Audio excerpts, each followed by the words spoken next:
Hello student, a very good morning to all of you. uh, Today as you can see here, आज जो हम पढ़ने जा रहे हैं है ना, हम कंटिन्यू करेंगे first let's continue with the mechanical property of fluids and अब चूँकि ये यूनिट बहुत बड़ा है एज यू नो.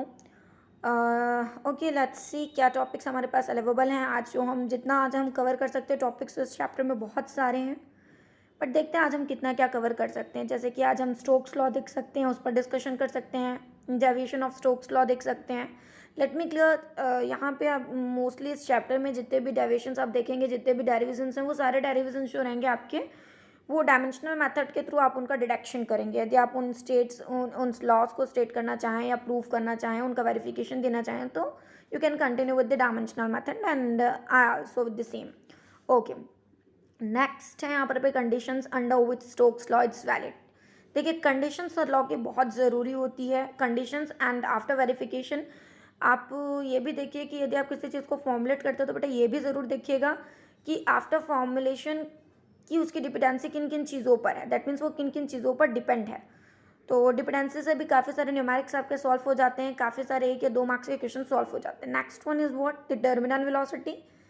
यदि हमारे पास समय बचेगा तो हम इसके एक्सप्रेशन को भी देख लेंगे यहाँ पर पे. That means expression for the terminal velocity. Next one is if we will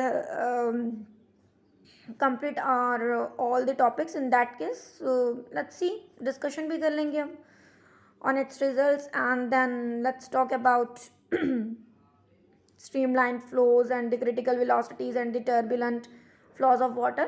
Okay, let's start our class with the first topic. Where is the first topic? Stokes law. Okay, I'm going to read this theory. Okay, as you know, my first preference is SL Aurora for the 11th mathematics, and you can also continue with the same book. Okay, क्या है बेटा, देखिए viscous जो है यहाँ पर क्या है, तो आपको पता ही विस्कस फोर्स क्या है. आपने इसके प्रीवियस क्लास में आपने डिस्कशन ऑलरेडी कर लिया है कि क्या है. तो चलिए देखते हैं स्टोक्स क्या है, स्टोक्स लॉ क्या कहता है. तो पहले हम थोड़ा सा पढ़ेंगे viscous drag on body falling through a fluid क्या है, देख लेते हैं. When a body falls through a viscous fluid, the layer of the fluid in contact with the body moves with its velocity. Okay, however the fluid at large distance from it remains at rest. This produces relative motions between the different layers of the fluid.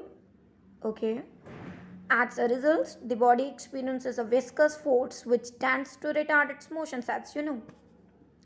This retarding force increase with the increase in velocity of the body. देखिए बहुत ही simple English इसमें use होती है, इसी वजह से मैं इस बुक का आपको इस्तेमाल करने के लिए कह रही हूँ बेटा.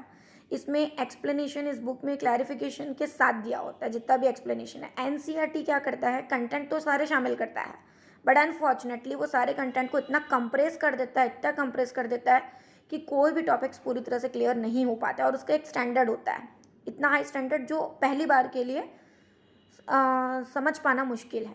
आ रही बात समझ में क्या बोल रही हूँ. चलिए तो इसे थोड़ा सा समझने की कोशिश करते हैं कि थ्योरी क्या बोलना चाहती है.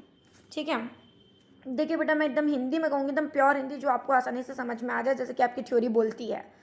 जब कोई छोटी सी आप इस तरह का एक ऑब्जेक्ट या बॉडी ले सकते हैं जो कि गोल है शेप में. स्टोक्स लॉ जो है वो गोल शेप बॉडी पर बात करता है, स्फेरिकल बॉडी पर बात करता है.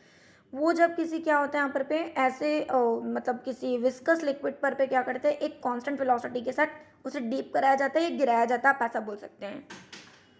तो लिक्विड की वो लेयर, उस लेयर की हम बात करेंगे जो कि एक्चुअल में उस बॉडी के कांटेक्ट में आती है. वो उस बॉडी के साथ ही क्या कर देती है बेटा, उसी स्पीड के साथ नीचे उतर जाती है वो लेयर.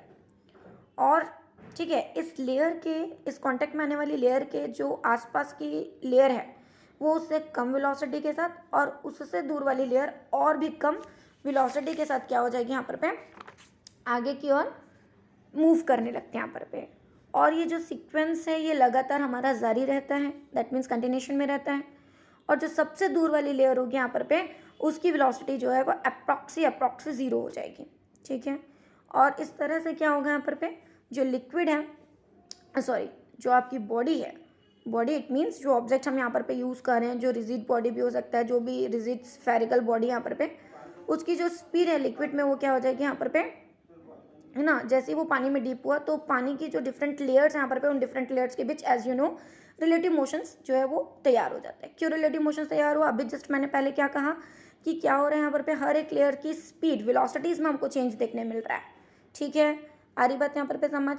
और चूंकि वेलोसिटीज में चेंज है दैट्स वाई रिलेटिव मोशंस यहाँ पर लेयर्स के बीच हमको देखने मिलता है। अब चूंकि रिलेटिव मोशंस यहाँ पर प्रोड्यूस हो चुका है एंड दैट्स वाई क्या हो जाएगा, लिक्विड के अंदर उस रिलेटिव मोशंस के अपोजिट डायरेक्शंस में विस्कस फोर्स वर्क करने लगेगा। As you know viscous force हमेशा अपोजिट डायरेक्शंस में करता है और जो मोशंस का अगेंस्ट करता है। ठीक है, तो ये क्या करेगा यहाँ पर इस रिलेटिव मोशंस का अगेंस्ट करेगा।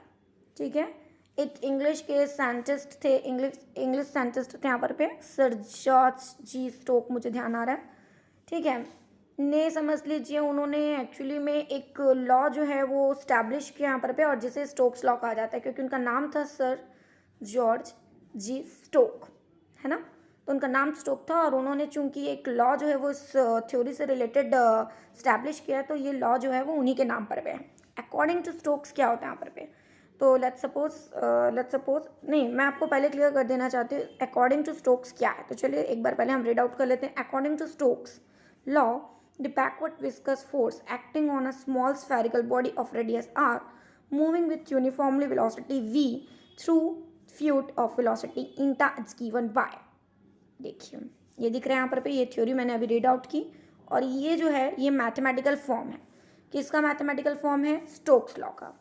अकॉर्डिंग टू स्टोक्स क्या होता है यहाँ पर कि जब कोई आर रेडियस वाली एक छोटी स्फेरिकल बॉडी किस पर गिराई जाती है बेटा?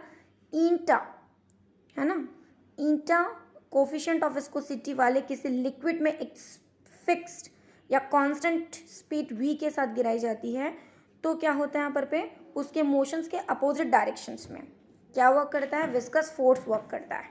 ठीक है, और जिसका मैग्नीट्यूड उन्होंने यहाँ पर क्या दिया? F इज इक्वल्स टू 6 पाई ईंटा आर वी, है ना, आर वी दिया यहाँ पर दैट मीन्स ये जो विस्कस फोर्स इस फॉर्मूले से समझ में आ रहा है किन किन चीज़ों पर डिपेंडेंट है। ठीक है, समझ में आ रहा है यहाँ पर किन किन चीज़ों पर डिपेंडेंट है। चलिए देख लेते हैं यहाँ पर ठीक है, तो it's depends on first it's depends on ईंटा पर डिपेंडेंट है। देखिए एफ क्या है यहाँ पर बेटा? It's directly proportionals to eta, that means this viscous force is directly proportionals to the coefficient of viscosity. ठीक है, दैट मीन्स जितना ज़्यादा कोफिशिएंट ऑफ विस्कोसिटी होगा दैट मीन्स जितना ज़्यादा विस्कस होगा लिक्विड उसमें विस्कस फोर्स उतना ही ज़्यादा वर्क करेगा। ठीक है, उसके डायरेक्टली प्रोपोर्शनल। ये सारी हम चीज़ें कैसे बता रहे हैं? इस फॉर्मूले के बेसिस पे। ये फॉर्मूला किसने दिया है या इस फोर्स को, विस्कस फोर्स को इस तरीके से डिफाइन किसने किया है बेटा? स्टोक्स ने किया है। तो अब हम इस फोर्स की डिपेंडेंसी बता रहे हैं यहाँ पर उसका लिंक बता रहे हैं, उसका रिलेशंस बता रहे हैं बाकी चीज़ों के साथ ही साथ आप देख सकते हैं यहाँ पर कि उसकी डिपेंडेंसी किस पर है? आर पर है, where R is what? Is just the radius of that small spherical body जो आप उस पर गिरा रहे हैं यहाँ पर। तो इसके भी ये डायरेक्टली प्रोपोर्शनल है। ओके, और क्या दिख रहा है आपको? v दिख रहा है यहाँ पर दैट मीन्स क्या हो जाएगा यहाँ पर f इज आल्सो और again directly proportional to what? v। देख सकते हैं आप यहाँ पर देखिए 6 पाई तो कांस्टेंट है, कांस्टेंट्स को हटाएंगे तो इज इक्वल्स टू कांस्टेंट हटा तो आपको रिलेशन क्या मिल जाता है यहाँ पर बेटा? f is directly proportional to what? Eta और एंड v, इन तीनों चीज़ों के वो डायरेक्टली प्रोपोर्शनल होता है। आ रही बात समझ? कहने का मतलब यदि ईटा बढ़ेगा तो फोर्स बढ़ेगा, यदि रेडियस दैट मीन्स मैं क्या बोलूँगी यहाँ पर रेडियस का मतलब मेरा यहाँ पर किस चीज़ से बेटा? उस पर्टिकुलर स्फेरिकल बॉडी की रेडियस से मेरा मतलब है। ठीक है, उस हम स्फेरिकल बॉडी की बात करें, यदि वो ज़्यादा बड़ी होगी तो समझ लीजिए विस्कस फोर्स उतना ही ज़्यादा वर्क करेगा। ठीक है, उस पर इस विस्कस फोर्स उतना ही ज़्यादा वर्क करेगा यहाँ पर। दूसरा, उसको किस रफ्तार से फेंका जा रहा है, एक गिराया जा रहा है पानी में, वो स्पीड भी उसकी मैटर वहाँ पर करेगी। तो इन सारी चीज़ों पर क्या होगा यहाँ पर उसकी वो क्या होगा यहाँ पर डिपेंडेंसी होगी उसकी। Okay fine. अब यहाँ पर क्या है अलावा इसके आप देखेंगे यहाँ पर अब यहाँ पर आपको क्या दिया यहाँ पर डिडक्शन दिया है, that means the derivation of Stokes law. Derivation दिए यहाँ पर या डिडक्शन भी आप पढ़ सकते हो, और जैसे कि मैंने आपको बताया था, है ना, ये थ्योरी आप अभी जो मैंने अभी डिपेंडेंसी की चर्चा की वो आप यहाँ पर देख सकते हैं। दिख रहा है यहाँ पर पे आपको, okay. The coefficient of viscosity eta, है ना, the radius R of the spherical body and the velocity of the body. अभी मैंने ये चीज़ आपको क्लियर की थी यहाँ पर पे, जिस तरीके से इन सारी चीज़ों पर वो डिपेंडेंट होता है। चलिए अब आ जाते हैं हम यहाँ पर पे किस चीज़ पर, इस स्टोक्स लॉ को हम वेरीफाई करने जा रहे हैं।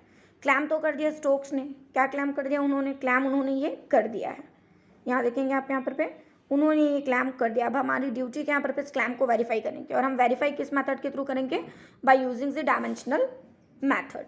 डायमेंशनल मैथड दैट मीन्स आपने याद होगा क्लास 11th में ही आपने चैप्टर यूनिट एंड मेजरमेंट्स में डायमेंशनल भी पढ़ा है। डायमेंशनल फॉर्मूला आपको पता है। डायमेंशनल मेथड में होता क्या है कि आप लेफ्ट में जो फिजिकल क्वांटिटी उसके लिए डायमेंशन तैयार करेंगे। लेफ्ट में फिजिकल क्वांटिटी क्या है बेटा, एफ का फोर्स, और उसको बैलेंस करेंगे किससे, बेटा, बैलेंस करेंगे आप राइट में जो फिजिकल क्वांटिटी है आपके पास उससे, उसके डायमेंशन से। क्या दोनों के लिए डायमेंशनल फॉर्मूला सेम निकलता है, आ रही बात यहाँ पर समझिए। दोनों के लिए, यदि दोनों के लिए डायमेंशनल फॉर्मूला सेम तैयार होता है, इन दैट केस क्या हो जाएगा यहाँ पर आपका स्टोक्स लॉ वेरीफाई हो जाएगा। यही कहती है डायमेंशनल मेथड। तो चलिए देख लेते हैं, समझ लेते हैं यहाँ पर क्या किया गया है। देखिए एफ ऑफ कंटिन्यू किसके साथ हो रहे हैं यहाँ पर आप कंटिन्यू इसके साथ हो रहे हैं यहाँ पर इस सपोजिंग के साथ आप कंटिन्यू हो जाते हैं। Okay fine. यहाँ पर देखिए आप ईटा आर और वी की आप पावर्स अलग अलग ले रहे हैं, A B and C respectively. Okay, where k is what, it's dimensionless, it's dimensionless constant है। Okay, the dimensions of the various quantities are, आपने फोर्स के लिए डायमेंशंस तैयार किया, as you can see here, this is the dimensions for the force, this is the dimensions for the what, the coefficient of viscosity, and this one is the dimensions for what, the radius, and this one is for the velocity. देखिए नया कुछ नहीं है, dimensional formula तैयार करना बहुत ही आसान है। मैंने प्रीवियस क्लास में भी आपको बताया था डायमेंशनल फॉर्मूला किस बेसिस पे तैयार, जैसे अब रेडियस का एल कैसे तैयार हुआ आपको पता होना चाहिए। रेडियस क्या बेटा, एक तरीके का डिस्टेंस है, distance that means length, and that's why यहाँ पर लेंथ का एल आया है, ना मास है ना टाइम है। आधी बात यहाँ पर समझ, सिर्फ लेंथ है। ओके, और वैसे ही यहाँ पर इंटा का जो फॉर्मूला मैंने आपको बताया था उस बेसिस पे आप तैयार करेंगे। डायमेंशनल फॉर्मूला तैयार करना आपको पिछली क्लास में सिखाया जा चुका है। ओके, अब आप राइट साइड पर और लेफ्ट पे दोनों पर क्या कर देते हैं, एट द सेम टाइम आप सभी के डायमेंशनल फॉर्मूले को रख देते हैं। Substituting this dimensions in equations number 1, what we get this one. देखिए ये वाला इक्वेशंस हमको मिलता है। अब आप क्या करेंगे, basically the law of exponent यहाँ पर इस्तेमाल करेंगे। According to law of exponent क्या होगा, यहाँ पर बेसिस सेम होने पर पावर ऐड होंगी। As you can see here आप क्या देख सकते हैं, m की पावर क्या हो गई यहाँ पर क्या हो गई है, a, m क्या है, मास, m फॉर व्हाट, मास। देखिए m रिपीटेड नहीं है तो m एज इट इज़ बना रहेगा, m to the power a as it is बना रहेगा।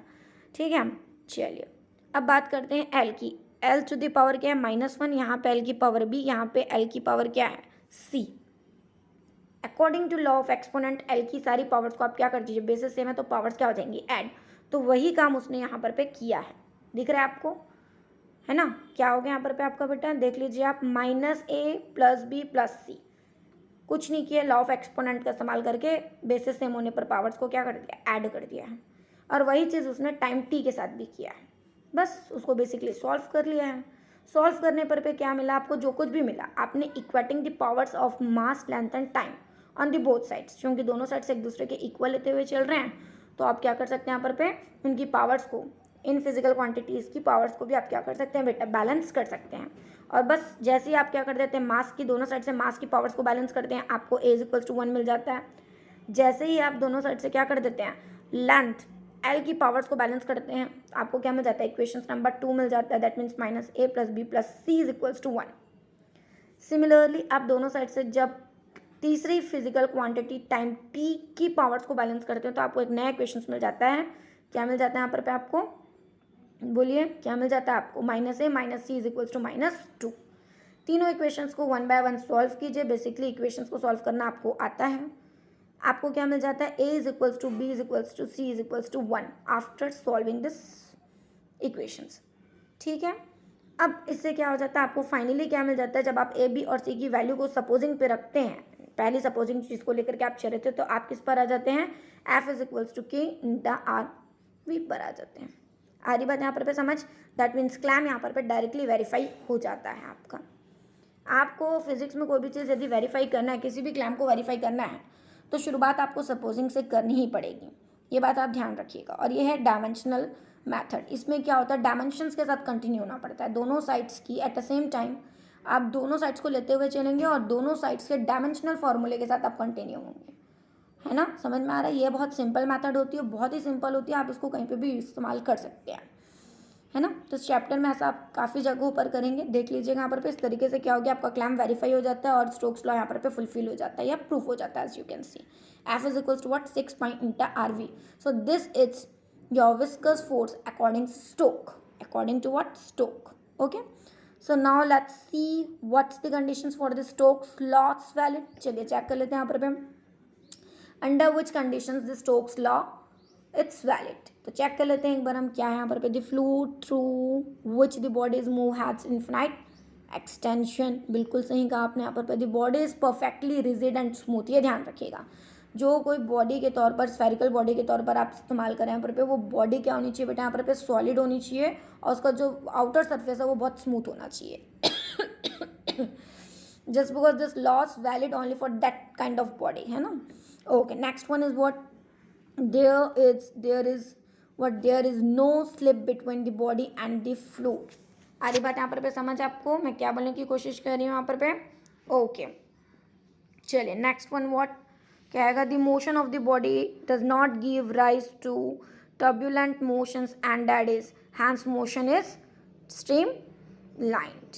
कहने का मतलब यहाँ पर पे क्या है, जो मोशन ऑफ द बॉडी है वो क्या नहीं होना चाहिए यहाँ पर पे, किससे ज़्यादा नहीं होना चाहिए, does not give rise to turbulent motions. ठीक है, मतलब आप समझ रहे होंगे मैं क्या कहने की कोशिश कर रही हूँ। यानी कि जिस भी बॉडी को आप गिरा रहे हैं यहाँ पर पे उस लिक्विड में, उस विस्कस लिक्विड में, उसकी जो स्पीड है वो क्या नहीं होनी चाहिए, इतनी ना हो कि वो टर्बुलेंट मोशन करने लगे। अब आपके दिमाग में आ रहा होगा कि ये टर्बुलेंट मोशंस क्या, आगे हम इस पर डिस्कशन करेंगे तो आपको क्लियर हो जाएगा यहाँ पर पे। लेकिन कोशिश हमारी क्या रहनी चाहिए, हमारा हम जो बॉडी गिरा रहे हैं यहाँ पर पे, वो बॉडी कैसी होनी चाहिए यहाँ पर पे, उसका मोशंस कैसा होना चाहिए, स्ट्रीम लाइन्ड। अब आपके दिमाग में आ रहा होगा मैडम ये टर्बुलेंट और स्ट्रीम लाइन तो हमने सुना नहीं, तो पानी के वाटर स्किन फ्लो को या flow of this I mean the flow of liquids, the type of flow of liquids की अभी हम स्टडी करेंगे तो आपको स्ट्रीम लाइन पूरी तरह से क्लियर हो जाएगा। ठीक है, लेकिन स्ट्रीम लाइन का हिंदी यदि मैं बोलूँ तो होता है धारा रेखीय, मतलब एक सा धारा में प्रवाहित होना, एक सी धारा में प्रवाहित होना या रेखा में प्रवाहित होना, सीधी रेखा में प्रवाहित होना, आप ऐसा भी पढ़ सकते हैं। ठीक है, चलिए आगे इसको जब मोशंस की स्टडी करेंगे तो आपको समझ में आ जाएगा कि कंडीशंस क्या कहती है। Next one was the size of the body is small but it is larger than the distance between the molecules of the liquid then the medium is homogeneous and continuous for such a body. ठीक है, चलिए ये भी आप समझ चुके हैं। तो ये कंडीशंस को थोड़ा ध्यान रखिएगा क्योंकि ये कंडीशंस कई बार होता है आपको लिखनी पड़ जाती हैं। ठीक है, कहीं ना कहीं काम आ जाती है। अब इस पर डिस्कशन बाद में करेंगे। Let's come on the next topic, which one is next, terminal velocity. Let's start the terminal velocity. Terminal velocity it's very important topic, it's really amazing topic. चलिए देखते हैं क्या बोलते हैं terminal velocity. Okay, let's see, पहले मैं read out कर लेती हूँ एक बार। When a body falls through a viscous fluid it produces relative motions between its different layers.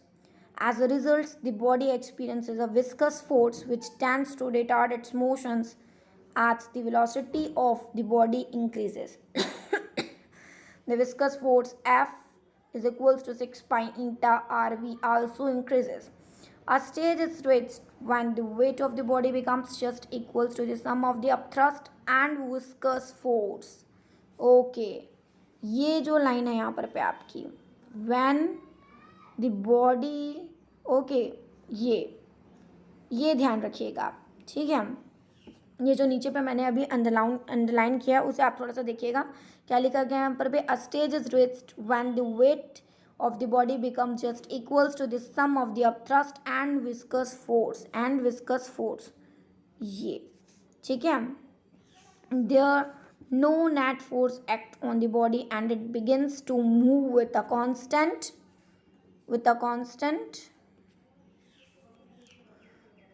velocity. The maximum constant velocity acquired by acquired by a body while falling through a viscous medium. It's called its terminal velocity. Yes. So in short is यदि मैं बोलूँ, so what's the terminal velocity? This is the maximum constant velocity acquired by the body while falling through a viscous medium. This is your actual definition. This one is your actual definitions. आ रही बात यहाँ पर पे समझ? जो उसके पहले पढ़ा वो आपका पूरा डिस्क्रिप्शन था, लेकिन जो एक्चुअल डेफिनेशन है, जो एक्चुअली में टर्मिनल वेलोसिटी को डिफाइन करती है वो ये है. पॉइंट, यदि मैं पॉइंट टू पॉइंट अपनी बात रखूँ तो मैं क्या बोल सकती हूँ? The maximum constant velocity acquired by a body while falling through a viscous medium, it's called the terminal velocity. ठीक है ना? चलिए, लेकिन पहले इस चीज़ को थोड़ा सा डिस्कस कर लेते हैं कि एग्जैक्टली क्या मतलब निकल रहा है इन चीज़ों का. तो इस चीज़ को थोड़ा सा एक बार हम देखेंगे. चलिए, इस एक्सप्लेनेशन को, ये ऊपर की लाइंस तो आपको पूरी क्लियर होंगी यहाँ पर पे. जैसे कि मैं वापस से बता देती हूँ, जब कोई ऑब्जेक्ट क्या होता है किसी विस्कस लिक्विड में गिरता है तो लिक्विड जो है वही, जैसे कि आपको पता है, लिक्विड्स की लेयर्स के बीच में क्या होता है? रिलेटिव मोशंस प्रोड्यूस्ड हो जाता है, और जिसके कारण से क्या होता है यहाँ पर पे जो मोशंस ऑफ ऑब्जेक्ट है या मोशंस ऑफ बॉडी यहाँ पर पे उसके अपोजिट डायरेक्शंस में विस्कस फोर्स वर्क करने लगता है, एज यू नो. और ये विस्कस फोर्स क्या कर देता है? एक्सीलरेशन नहीं करता है बल्कि रिटार्डेशन कर देता है, या मोशंस का अगेंस्ट करता है, मोशंस की स्पीड को रिटार्ड कर देता है. और रिटार्डेशन होने के चलते क्या होता है, क्या हो जाता है यहाँ पर पे? रिटार्डेशन होता है, ये तो आप जानते हैं. और इस समय क्या हो जाता है यहाँ पर पे कि लिक्विड में क्या वर्क करता है यहाँ पर पे? लिक्विड में अपथ्रस्ट हमेशा ऊपर की ओर वर्क करता है. अपथ्रस्ट फोर्स आप नाम सुने भी होंगे. अपथ्रस्ट जो है यहाँ पर पे ऊपर की ओर वर्क करता है यहाँ पर पे. और जैसे जैसे आपका object, that means your body, your spherical body, ठीक है, नीचे की ओर गिरती है, उसकी स्पीड लगातार बढ़ने लगती है. ठीक है, क्योंकि आप जानते हैं यहाँ पर पे ग्रेविटी के कारण, तो ऑब्वियसली यहाँ पर पे तो ग्रेविटी के कारण तो सारी चीज़ें जब नीचे गिरती हैं तो स्पीड जो है वो लगातार बढ़ती है यहाँ पर पे. ठीक है, क्योंकि आप ग्रेविटी के फेवर में जा रहे हैं, ग्रेविटी के अगेंस्ट नहीं. एंड दैट्स वाई ग्रेविटी हावी हो जाती है और स्पीड बढ़ जाती है यहाँ पर पे. ये बेसिक चीज़ तो खैर आप पहले भी जानते ही हैं. ठीक है, आगे क्या है बेटा यहाँ पर पे देखिए, जैसे जैसे नीचे गिरती है स्पीड बढ़ जाती है. स्पीड बढ़ने के साथ साथ क्या होता है, जो उसका विस्कस फोर्स यहाँ पर पे वो भी बढ़ने लगता है. और एक कंडीशन ऐसी आती है, देखिए यहाँ पर पे लिखा है ना, यहाँ पर पे stage is reached when the weight of the body becomes just equals to the sum of the upthrust and viscous force. ये कंडीशन ध्यान रखिएगा. एक वक्त के बाद ये स्थिति आती है जबकि आपका वेट, जो उस बॉडी का वेट है, वो किसके इक्वल्स हो जाता है बेटा? अपथ्रस्ट और विस्कस फोर्स के सम के इक्वल हो जाता है यहाँ पर पे. और तब उस समय पर पे क्या हो जाता है बेटा यहाँ पर पे? तब उस समय पर पे उस बॉडी पर किसी भी तरीके का फोर्स वर्क नहीं करता है. किसी भी तरीके का फोर्स वर्क नहीं करता. अब तक उस पर बहुत से फोर्स वर्क कर रहे थे. ठीक है, यहाँ पर पे उसका खुद का वेट डाउन साइड्स में वर्क कर रहा था यहाँ पर पे, एज यू नो जो होता है यहाँ पर पे. अभी मैं बताऊँगी कितने फोर्स वर्क कर रहे थे, लेकिन पहले इस सिचुएशन से पहले तक उस पर 3 फोर्स वर्क कर रहे थे यहाँ पर पे. एक डाउनवर्ड्स में और 2 अपवर्ड्स में वर्क कर रहे थे. मैं आपको बताऊंगी कौन सा. लेकिन इस कंडीशन में पहुंचने के बाद बोल रहा है कि उस पर नेट फोर्स जो हो जाता है वो 0 हो जाता है. मैं नहीं बोल रही कि कोई फोर्स वर्क नहीं करता, फोर्स अब भी 3 कर रहे हैं, लेकिन जो नेट फोर्स का मतलब होता है total force on a single body. ठीक है, यहाँ पर पे या ऑन अ पर्टिकुलर बॉडी क्या हो जाएगा, जो नेट फोर्स है वो क्या हो जाएगा यहाँ पर पे? 0 हो जाएगा. नेट का मतलब होता है ओवरऑल, चाहे वो किसी भी डायरेक्शंस में हो, डजेंट मैटर. ओवरऑल से मतलब है नेट, मतलब ओवरऑल फोर्स जो है वो क्या हो जाता है? 0 हो जाता है इन दैट सिचुएशन. अतः क्या हो जाएगा यहाँ पर पे? आप ये निकाल सकते हैं कि जो वस्तु है, जो आपका ऑब्जेक्ट है ना, वो क्या हो जाएगा? कांस्टेंट वेलोसिटी के साथ नीचे गिरना शुरू कर देता है. ठीक है, जब कभी ऐसे सिचुएशंस आएगी, जब कभी किसी भी बॉडी पर नेट फोर्स जो है वो 0 हो जाएगा, एट अ टाइम उसकी स्पीड क्या हो जाएगी यहाँ पर पे? बिल्कुल कांस्टेंट हो जाएगी, ना बढ़ेगी ना घटेगी. और उस कांस्टेंट वेलोसिटी के साथ फिर वो स्टार्ट हो जाएगा नीचे उतरना या नीचे गिरना. ठीक है, तो चलिए ठीक है. और जैसे कि मैंने यहाँ पर पे आपको डिफाइन तो कर ही दिया है ये वाला. ठीक है, तो इसीलिए इसको क्या बोला जाता है यहाँ पर पे? The maximum constant velocity. तो ये जो है कांस्टेंट तो है ही, लेकिन ये मैक्सिमम कांस्टेंट है, इससे ज़्यादा रफ्तार नहीं बढ़ेगी. ये वो मैक्सिमम बढ़ी हुई रफ्तार है, मैक्सिमम बढ़ी हुई एक समान रफ्तार है जिससे वह नीचे उतरता है, उस विस्कस मीडियम में नीचे उतरता है या नीचे गिरता है. This is called the terminal velocity. Okay, let's see the expressions for the terminal velocity. चलिए इसका एक्सप्रेशन समझ लेते हैं कैसा क्या है बेटा. यहाँ पर पे बहुत ही सिंपल है, देख लीजिए आप यहाँ पर पे. फर्स्ट ऑफ ऑल मैं थ्योरी पढ़ रही हूँ. Consider a spherical body of radius R falling through a viscous liquids of density sigma and the coefficients of viscosity ईटा.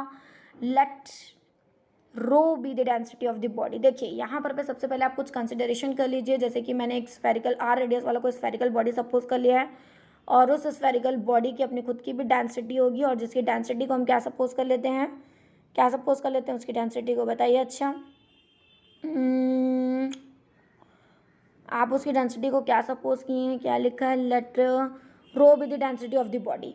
मतलब आप रो डेंसिटी वाली है ना आर रेडियस वाली एक स्फेरिकल बॉडी सपोज कर लेते हैं और जिसे आप किस पर गिराने जा रहे हैं बेटा, एक ऐसे विस्कस लिक्विड पर गिराने जा रहे हैं जिसके लिए डेंसिटी क्या है यहाँ पर पे सिग्मा है और कोफिशिएंट ऑफ विस्कोसिटी क्या है, ईटा. ओके, ये आपने सपोज कर लिया यहाँ पर पे. Okay. As the body falls, the viscous force acting on the body as shown in this figure 10.26 this R. आप देख सकते हैं यहाँ पर पे ये वाला डायग्राम, ये बहुत काम का डायग्राम है यहाँ पर पे. देखिए पानी है, पानी में आप आर रेडियस वाले एक स्फेरिकल बॉडी को क्या कर रहे हैं, गिरा रहे हैं और वो क्या कर रहे हैं यहाँ पर पे नीचे की तरफ गिर रहा है. उस पानी पे गिर रहा है जिसके लिए क्या यहाँ पर पे डेंसिटी सिग्मा है, द कोफिशिएंट ऑफ विस्कोसिटी क्या यहाँ पर पे ईटा है. आ रही बात समझ. दो डेंसिटीज है बेटा, एक तो आपकी बॉडी की है, मतलब वो बॉडी जो आप गिरा रहे हैं, और दूसरा यहाँ पर पे उस लिक्विड की जिस पर गिरा रहे हैं. दोनों की अलग अलग सपोजिंग है, दोनों की अलग अलग डेंसिटी और दोनों की अलग अलग सपोजिंग है. Okay fine. चलिए अब कितने फोर्स उस बॉडी पर एट अ टाइम वर्क करेंगे. तो फर्स्ट ऑफ ऑल आप देख सकते हैं यहाँ पर पे ये देखिए wait of the body acting vertically downwards. ये सभी को पता है, ये हर सूरत में होता है, पूरे फिजिक्स में होता है, इन एंटायर फिजिक्स. आप जानते हैं कि जो वेट होता है किसी भी बॉडी का, जो वेट होता है वो कैसे वर्क करता है, वर्टिकली डाउनवर्ड्स में वर्क करता है, यानी कि नीचे की ओर, सीधा नीचे की ओर. तो वही चीज़ यहाँ पर भी होगा. बॉडी का जो वेट है वो ऑब्वियसली यहाँ पर पे वर्टिकली डाउनवर्ड्स में वर्क करेगा, चाहे वो पानी में हो चाहे वो कहीं पे भी हो. वर्टिकली डाउनवर्ड्स में हमारा वेट वर्क करता है यहाँ पर पे. तो इस बॉडी का भी वेट वैसे ही वर्क करेगा. अब वेट क्या होता है, मास इंटू क्या होता है यहाँ पर पे. अच्छा वेट क्या है बेटा, यहाँ पे समझ लीजिए. वेट क्या है बेटा यहाँ पर पे, वेट जो होता है ये कैसे, मतलब यानी कि वेट जो है वो क्या हुआ, mg कैसे हुआ. जैसे कि आपको पता है वेट एक तरीके का फोर्स है, ये आपको पता है ना. वेट हमारा जो खुद का वेट है जो कि वर्क करता है वर्टिकली डाउनवर्ड्स में, ये कैसा है बेटा, एक तरीके का फोर्स है. कैसा फोर्स है, रिएक्टिंग फोर्स होता है. ये आपको मेरे ख्याल में 8th 9th स्टैंडर्ड में आपने पढ़ा भी होगा, है ना. तो एक तरीके का फोर्स, और फोर्स की डेफिनेशन क्या बोलती है, F is equals to ma. लेकिन ये फोर्स कैसा है यहाँ पर पे कौन सा एक्सेलरेशन वर्क कर रहा है, ग्रेविटी वर्क करी. तो ए क्या हो जाता है, जी से रिप्लेस्ड हो जाता है. तो एम से एम जी तैयार हो जाता है. आ रही बात समझ. एम से क्या तैयार हो जाता है बेटा, ये एम जी तैयार हो जाता है, as you can see here. ठीक है, समझ में आ रहा है यहाँ पर पे. अब मास इंटू ग्रेविटी, ग्रेविटी तो कांस्टेंट है उसको छोड़ दो. What about the mass. Mass क्या होता है बेटा, ये आपको पता होगा, आपने फॉर्मूला पढ़ा होगा डेंसिटी का. याद है आपको डेंसिटी का, आपने formula D is equals to क्या पढ़ा था, मास अपॉन वॉल्यूम. याद आया कुछ आपको, मास अपॉन वॉल्यूम आपने पढ़ा था यहाँ पर पे. बट इसी फॉर्मूले का आपको क्या करना है, इस्तेमाल करके, दैट मीन्स मास आप कैलकुलेट कर सकते हैं after cross multiplication. Mass is equals to क्या मिलेगा, डेंसिटी इंटू वॉल्यूम. क्या मिलेगा, डेंसिटी इंटू वॉल्यूम. तो यही काम यहाँ पर पे उसने किया है, as you can see here, यही काम उसने यहाँ पर पे किया है. मास निकाला है कैसे यहाँ पर पे, in the term of volume and density. तो वॉल्यूम क्या होगा यहाँ पर पे, तो ये उसका वॉल्यूम है. ये जो आप देख रहे हैं यहाँ पर पे, ये क्या यहाँ पर पे, this is the volume of that particular body. क्या, चूंकि बॉडी कैसे स्फेरिकल है, एंड दैट्स वाई क्या है बेटा यहाँ पर पे 4/3 pi r cube. This is the formula as you know. Okay, and density यहाँ पर पे उस बॉडी की रो है, जैसे कि आप देख सकते हैं यहाँ पर पे. तो मास क्या हो गया यहाँ पर पे आपका, वॉल्यूम इंटू डेंसिटी. तो इस तरीके से क्या तैयार हो गया आपके पास, ये तैयार हो गया. समझ में आ रहा है, ये तैयार हो जाता है आपका. इंटू ग्रेविटी का जी ऑलरेडी बना हुआ है, तो इस तरीके से ये आपका तैयार हो गया यहाँ पर पे. ओके चलिए, ये तो हो गया हमारा क्या चीज़, वेट हो गया यहाँ पर पे, which is a kind of force which works vertically downwards, which acting या which works you can say vertically downwards. ये तो हो गया पहला. इसको आप इक्वेशन नंबर 1 डिक्लेयर कर दीजिए. इसको आप क्या डिक्लेयर कर दीजिए, equation number 1. Equation number 1 declare कर दिया. Okay, now what. अब आ जाइए आप दूसरे फोर्स पर. दूसरा फोर्स कौन सा बेटा यहाँ पर पे, दूसरा फोर्स आप देख सकते हैं, upward thrust equals to the weight of the liquid displaced. बिल्कुल सही लिखा है यहाँ पर पे. ठीक है, एक्चुअली में जब कोई चीज़ पानी में उतरती है ना बेटा, तो पानी में उतरने के बाद वो क्या करती है, कितने वजन का, अपने खुद के तो नहीं बोलना चाहिए, ये अपथ्रस्ट फोर्स जो होता है यहाँ पर पे, ये तो आपको पता है यहाँ पर पे किस पर वर्क करता है यहाँ पर पे, वर्टिकली अपवर्ड्स में वर्क करता है। थ्रस्ट कैसे वर्क करता है, वर्टिकली अपवर्ड्स में वर्क करता है। और ये जो होता है यहाँ पर पे फोर्स जो है यहाँ पर पे उस बॉडी के द्वारा हटाए गए लिक्विड के वेट के इक्वल्स होता है यहाँ पर पे, है ना, इसके लिक्विड के इक्वल, लिक्विड के वेट के इक्वल्स होता है यहाँ पर पे। और ये वो लिक्विड है जो उसी बॉडी के द्वारा हटाया जाएगा। आ रही बात समझ, भैया कोई चीज़ पानी में उतरेगी तो अपने लिए जगह बनाएगी कि नहीं, बस वही चीज़ है यहाँ पर पे। अगेन ये एक तरीके का वेट हो गया, है ना, लेकिन ये वेट ऑफ क्या है, दैट पर्टिकुलर लिक्विड, है ना, एंड दैट्स वाई यहाँ पर पे फिर से वही आ जाएगा, mg आ जाएगा। ठीक है, तो mg आप यहाँ पर पे देख सकते हैं, ये देखिए। अब mg, m अगेन मास है, mass again that means volume into क्या हो जाएगा यहाँ पर पे, डेंसिटी। ये देखिए फिर से क्या आ गया यहाँ पर पे, आपके पास वॉल्यूम आ गया। वॉल्यूम सेम है, वॉल्यूम क्यों सेम है यहाँ पर पे, वॉल्यूम क्यों सेम है, क्योंकि वॉल्यूम किसका है बेटा यहाँ पर पे, उसी बॉडी का है, उसी स्फेरिकल बॉडी का, and that's why volume repeat हो गया। लेकिन देखिए आप यहाँ पे देखेंगे डेंसिटी चेंज है, क्यों, क्योंकि हम किसके बात कर रहे हैं यहाँ पर पे, किसकी बात कर रहे हैं बेटा, लिक्विड के भार की बात कर रहे हैं। तो लिक्विड के भार की बात कर रहे हैं, है ना, तो लिक्विड का भार है, दैट मीन्स लिक्विड की डेंसिटी आएगी। और हमने क्या कंसिडर किया था, द डेंसिटी ऑफ लिक्विड क्या कंसिडर किया था, सिग्मा, एंड दैट्स वाई यहाँ पर पे क्या एरो के बदले सिग्मा आया है। तो ये चीज़ें आपको कैच करनी होंगी, समझना होगा यहाँ पर पे। बहुत भारी चीज़ नहीं है, बहुत सिंपल सी चीज़ है। ऊपर वाला भी क्या था यहाँ पर पे, फोर्स था यहाँ पर पे, वो डाउनवर्ड्स में वर्क कर रहा था, वर्टिकली डाउनवर्ड्स में, और नीचे अपवर्ड थ्रस्ट जो आपने पढ़ा यहाँ पर पे वो ऑब्वियसली वर्टिकली अपवर्ड्स में वर्क करेगा। ये भी एक तरीके का फोर्स है। तो दो फोर्स वर्क कर दिए उस बॉडी पे अब तक पे। इसे आप इक्वेशन नंबर क्या डिक्लेयर कर लीजिए बेटा, इसे क्या डिक्लेयर कर लीजिए, इक्वेशन नंबर 2 डिक्लेयर कर लीजिए इस तरीके से यहाँ पर पे। ठीक है, चलिए नाउ लेट्स नेक्स्ट क्या दिया यहाँ पर पे आपको, force of viscosity F acting in the upward directions. Okay okay, ये तो आपका आएगा ही भाई, पानी में कोई चीज़ है तो फोर्स ऑफ विस्कोसिटी F तो वर्क करेगा यहाँ पर पे। अकॉर्डिंग टू स्टोक्स लॉ, अभी जस्ट आपने देखा है कि फोर्स क्या होता है, फोर्स का एक्सप्रेशन क्या होता है। तो ये फोर्स कैसे वर्क करेगा और ये भी फोर्स कैसे वर्क करेगा, ऊपर की ओर। ये जो विस्कस फोर्स होता है या फोर्स ऑफ विस्कोसिटी होता है, ये भी कैसे एक्ट करता है बेटा, अपवर्ड्स डायरेक्शंस में वर्क करता है। आ रही बात समझ। और ये हमको मैग्नीट्यूड कैसे मिला फोर्स का, अकॉर्डिंग टू स्टोक्स लॉ, थोड़ी देर पहले आपने यहाँ पर पे देखा था। ठीक है, तो ये डायग्राम्स आपको क्या समझ में आ रहा है कि पहले को छोड़कर बाद के जो दो फोर्सेस हैं वो अपवर्ड्स, वर्टिकली अपवर्ड्स में वर्क कर रहे हैं यहाँ पर उस बॉडी पर। ठीक है, और दूसरा जो है वो ऑब्जेक्ट या बॉडी का जो अपना खुद का वेट है वो कैसे वर्क कर रहे हैं यहाँ पर पे, डाउनवर्ड्स में वर्क कर रहा है। पहले दो फोर्स जो हैं वो अपवर्ड्स में वर्क कर रहे हैं और दूसरा डाउनवर्ड्स में वर्क कर रहा है। एक कंडीशन कैसी आती है, जबकि क्या हो जाता है यहाँ पर पे, नेट फोर्स जीरो हो जाता है। नेट फोर्स जीरो का मतलब यहाँ पर पे ये है बेटा कि आपके, हाँ, नेट फोर्स जीरो हो जाने का मतलब क्या निकलता है, आप समझ रहे हैं ना यहाँ पर पे, कहने का मतलब तीनों का सम क्या हो जाएगा यहाँ पर पे, इज इक्वल्स टू जीरो। अब डायरेक्शंस को ध्यान में रखते हैं, देखो यहाँ पर पे क्या हुआ है, ये चीज़ आप देखेंगे, ये सॉरी ये चीज़ आप देख रहे हैं यहाँ पर पे, ये कंडीशन नेट फोर्स की कंडीशंस में आएगी। नेट फोर्स क्या बोल रहे हैं यहाँ पर पे, जीरो बोल रहे हैं यहाँ पर पे। तो नेट फोर्स जीरो कैसे हुआ, अब आप उस चीज़ को समझिए, उस चीज़ को समझेंगे आप। अच्छा, पहले कुछ थ्योरी उसको पढ़ लेते हैं। क्या लिखा यहाँ पर पे, clearly the force of viscosity increase as the velocity of the body increase as a stage is raised when the weight of the body becomes just equals to the sum of the upthrust and viscous force, then the body begins to fall with a constant maximum velocity called terminal। तो जैसे कि बोल दिया यहाँ पर पे, एक स्थिति जबकि वेट क्या हो जाता है, अपथ्रस्ट और विस्कस फोर्स के इक्वल्स हो जाता है। आप इसे समझिए, आप इससे समझिए, या आप ऐसा भी बोल सकते हैं यहाँ पर पे, एक स्थिति ऐसी आती है जबकि ऑब्जेक्ट पर लगने वाला नेट फोर्स जीरो हो जाता है। दोनों का मतलब सेम है। आ रही बात समझ, कैसे सेम है आप उसको समझिए। आप इसको बैलेंस करते हुए चलिए, या आप इस चीज़ को ऐसे लिखिए। मेरे को एक चीज़ बताइए, यदि आप नेट फोर्स जीरो होने की बात करें तो एक फोर्स है आपका यू, ठीक है, प्लस दूसरा फोर्स है आपका एफ, ठीक है, तीसरा जो फोर्स है बेटा, नेट फोर्स का मतलब मैं ओवरऑल फोर्स की बात कर रही हूँ, मैं अलजेब्रिक सम की बात कर रही हूँ। अब देखिए यहाँ पर पे तीसरा जो फोर्स है वो हमारा क्या है, डब्लू है यहाँ पर पे।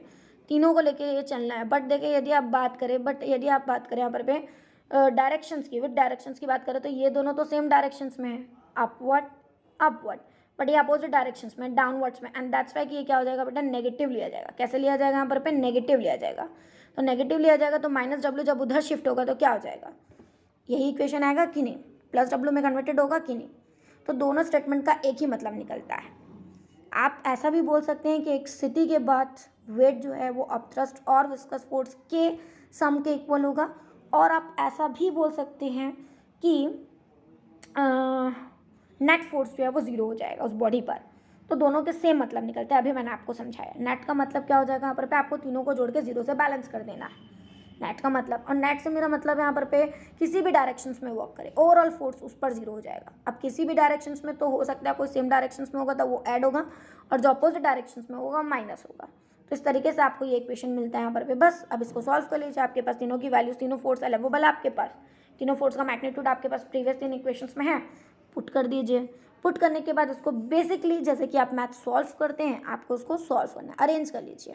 जैसे कि आप देख सकते हैं इसके पास, सॉरी वेट है ना, एक सेकेंड, हाँ, जैसे कि आप देख सकते हैं इसके पास ग्रेविटी का जी है, इसके पास ग्रेविटी का जी है। तो एक काम कीजिए, इन दोनों से ग्रेविटी का जी कॉमन निकाल लीजिए, इन दोनों को एक साथ अरेंज कीजिए और ग्रेविटी का जी कॉमन निकाल लीजिए, और नथिंग एल्स, और कुछ भी नहीं करना है। यदि कुछ सिंप्लीफाई हो रहा है तो क्या क्या सिंप्लीफाई हो जाएगा बेटा यहाँ पर पे, तो दोनों साइड से जो कट रहा है वो क्या है बेटा यहाँ पर पे, पाई पाई, इफ एम आर राइट, दोनों साइड से पाई सिंप्लीफाई हो जाएगा और दोनों साइड से ग्रेविटी का जी कॉमन निकल जाएगा, नथिंग एल्स। और तो कुछ सिंप्लीफाई नहीं होगा आपका बस। और यहाँ से आप क्या निकाल लीजिए, अपनी वेलोसिटी v निकाल लीजिए, जैसे कि उसने निकाल के आपको दिया है। क्या मिला एक्सप्रेशन आपको, 2/9 r² into rho minus sigma into g upon eta, exactly. And this expression, it's called your terminal velocity. This is the mathematical form of terminal velocity, or you can say this is the formula and these are the expression. These are an expressions for terminal velocity. याद रखिएगा expressions, क्योंकि कई बार होता है numerics खड़े होते हैं तो आपको इसी फॉर्मूले के साथ कंटिन्यू होना पड़ जाता है। चलिए let's talk about the results. क्या रिजल्ट्स निकलते हैं इसके, थोड़ा सा वो भी एक बार हम देख लेते हैं।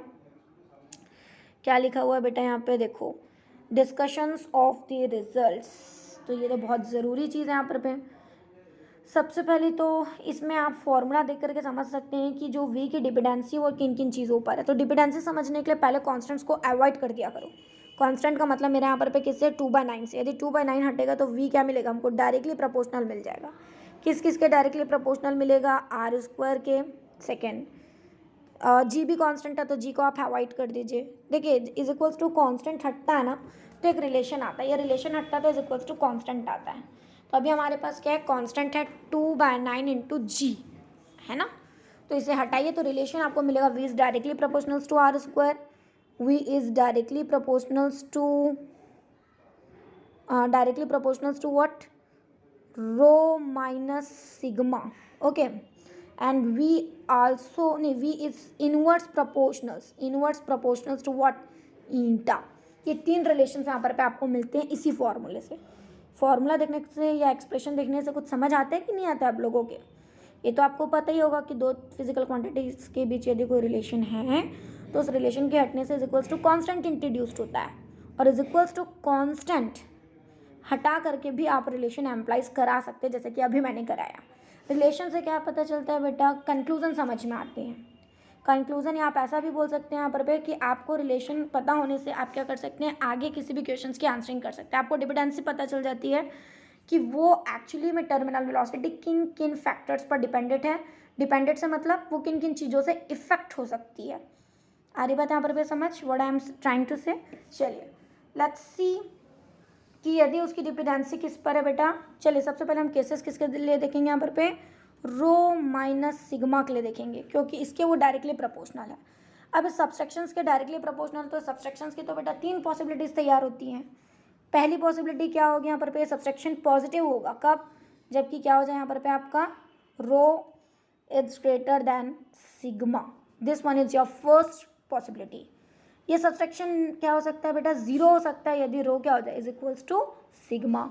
And third one, the last one is what, ये सब्सट्रैक्शन आपका नेगेटिव हो सकता है if rho is less than sigma. So here the densities of both are playing very important role. What I am saying, the densities are playing very important role. This terminal velocity is highly affected by this density. आ रही बात समझ में, क्या कहने की कोशिश कर रही हूँ। देखिए both are the different cases. If rho it's what, rho हमने किसको कंसिडर किया था बेटा, I think this one is the density of that particular body. तो उस पर्टिकुलर बॉडी की डेंसिटी है, तो यदि पर्टिकुलर बॉडी की density high as compare to liquid, in that case क्या होगा, यहाँ पर पे वो जो है वो पानी में उतरेगी, पानी में क्या हो जाएगी, नीचे की तरफ उतरेगी।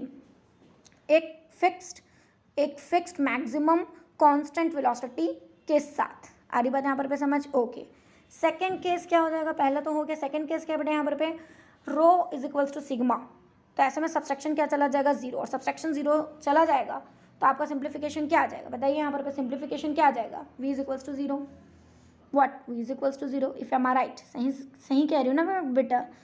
अब v is equals to zero मतलब उस वक्त उस बॉडी पर कोई टर्मिनल वेलोसिटी वर्क नहीं करेगी, वो नीचे की ओर नहीं उतरेगी, बल्कि अब जब चूंकि वेलोसिटी जीरो हो गई है मतलब वो उस पानी में उस जगह पर क्या हो जाएगी? स्टडी पोजीशन में आ जाएगी, रुक जाएगी, ठहर जाएगी, ठहरेगी नहीं, ना नीचे उतरेगी ना डूबेगी, जिस जगह पर उस जगह पर रुक जाएगी। आप कैसे समझ रहे हैं ना फिजिक्स वाले? The last one is what? When your rho it's less than sigma, it means जब density of that particular body less हो जाती है as compare to what? As compare to the density of that liquid. That means liquid क्या हो जाता है? ज़्यादा high dense हो जाता है। इन दैट कंडीशंस क्या होगा? बताइए? आपका सबसेक्शन नेगेटिव चला गया, आपको टर्मिनल वेलोसिटी कैसे मिल जाती है? नेगेटिव मिल जाती है। आपकी उस वक्त टर्मिनल वेलोसिटी क्या हो जाती है? नेगेटिव। नेगेटिव टर्मिनल वेलोसिटी का मतलब आप समझ रहे हैं? मतलब जिस मैक्सिमम कांस्टेंट स्पीड के साथ वो डाउनवर्ड्स हो रहा था, है ना, अब वो क्या हो जाएगा यहाँ पर पे? अपवर्ड्स हो जाएगा। अपवर्ड्स वर्क करेगी उसकी टर्मिनल वेलोसिटी, मतलब अब वो नीचे नहीं उतरेगा उस कांस्टेंट रफ्तार के साथ, बल्कि उस कांस्टेंट वेलोसिटी के साथ वो ऊपर उतरेगा, ऊपर चढ़ेगा। आ रही बात समझ? इसका एग्जाम्पल आप दे सकते हैं जैसे एयर बबल्स। एयर बबल्स क्या होते हैं? एयर बबल्स की जो density as compare to air, as compare to the density of air क्या होती है? लो होती है। इतनी लो होती है कि वो हवा में ऊपर की ओर हमको उड़ते हुए नजर आते हैं। So this are the basic differences between two air bubble and the water bubble. And that's why I'm saying densities are playing the important role in your liquid. आ रही बात यहाँ पर समझ? तो ये चीज़ें आप थोड़ा सा समझ लीजिए, आपके बहुत ही काम की चीज़ है। आपको यकीन नहीं आता आप इधर पर देख सकते हैं, जो सारी चीज़ें मैंने अभी बोली वो यहाँ पर लिखी हुई है। This all are the factors जिस पर मैं ऑलरेडी अभी डिस्कस कर रही थी यहाँ पर एंड दैट्स वाई जब कभी आप कोई क्लेम करते हैं तो कोशिश कीजिए उसे वेरीफाई करने की, और बेहतर से बेहतर वेरिफिकेशन दीजिए। और उस वेरिफिकेशन के बाद जब आप अपना क्लेम वेरीफाइड कर देते हैं तो वेरिफिकेशन के बाद देखिए, जब उस चीज़ को फॉर्मुलेट करते हो तो देखिए कि वो किस किस पर उसकी डिपेंडेंसी है। उससे समझ में आता है कि वो उन चीज़ों के साथ कैसे रिलेट हो रहा है। डायरेक्टली प्रोपोर्शनल का रिलेशन रखता है कि इनडायरेक्टली किसके साथ रिलेट है बेटा? वो इंटा के साथ। वी क्या है बेटा यहाँ पर is inverse related with inverse proportional to the what? Eta, where eta is what? The coefficient of viscosity of that liquid.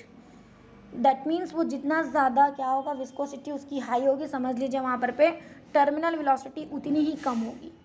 उस बॉडी की टर्मिनल वेलोसिटी क्या होगी? उतनी ही कम होगी। कहने का मतलब समझ रहे हैं ना आप मैं क्या बोलने की कोशिश कर रही हूँ? ठीक है, तो ये सारी चीज़ें हैं और आपको टर्मिनल वेलोसिटीज़ के बहुत सारे एग्जाम्पल्स मिलेंगे, एक नहीं कई सारे एग्जाम्पल्स यहाँ पर आपको मिलेंगे। ठीक है, तो आप थोड़ा सा देखिए, इस पर बेस्ड काफ़ी सारे आपको बोला चाहिए काफ़ी सारे एग्जाम्पल्स आपको मिल सकते हैं सॉल्व करने के लिए। तो फिलहाल तो मैं यहाँ पर ख़त्म करती हूँ। एग्जाम्पल्स इसके मैं देखती हूँ आपके मैं नोट्स में डाली हूँ कि नहीं examples. Wait a minute. Terminal velocity, the expressions, where on examples. यहाँ पर न्यूमेरिक्स दिया है इसको सॉल्व करने के लिए। न्यूमेरिक्स तो खैर मैं नहीं बोलूँगी, बट डेली लाइफ से रिलेटेड चले। डेली लाइफ से रिलेटेड यदि हम डिस्कस करें तो डेली लाइफ से रिलेटेड मैं आपको बता देती हूँ, वर्बली बता देती हूँ, it's not a big deal. Just like clouds का बनना है ना, स्काईज में जो क्लाउड्स होते हैं वो क्लाउड्स हमको स्काईज पर चलते हुए दिखाई देते हैं। ठीक है, तो क्लाउड्स का बनना जो है वो इसी का रीज़न है यहाँ पर मतलब इसी के अंदर आएगा, इसी के एग्जाम्पल है, one of the examples. Parachutes के हेल्प से आप क्या होता है आप देखते हैं कि कुछ लोग नीचे उतरते हैं, आसमान से नीचे उतरते हैं, तो उसमें भी आपको चोट नहीं लगती क्योंकि आप क्या होता है टर्मिनल वेलोसिटी के साथ नीचे उतरते हैं। पैराशूट्स के साथ क्या वर्क करेगी? टर्मिनल वेलोसिटी वर्क करेगी। तो इसी कॉन्सेप्ट के साथ क्या होता है पैराशूट वर्क करता है। So that's also come under the example of this. ठीक है, तो चलिए आज की क्लास ख़त्म करते हैं। आई होप आप लोगों को समझ आया होगा। Thank you.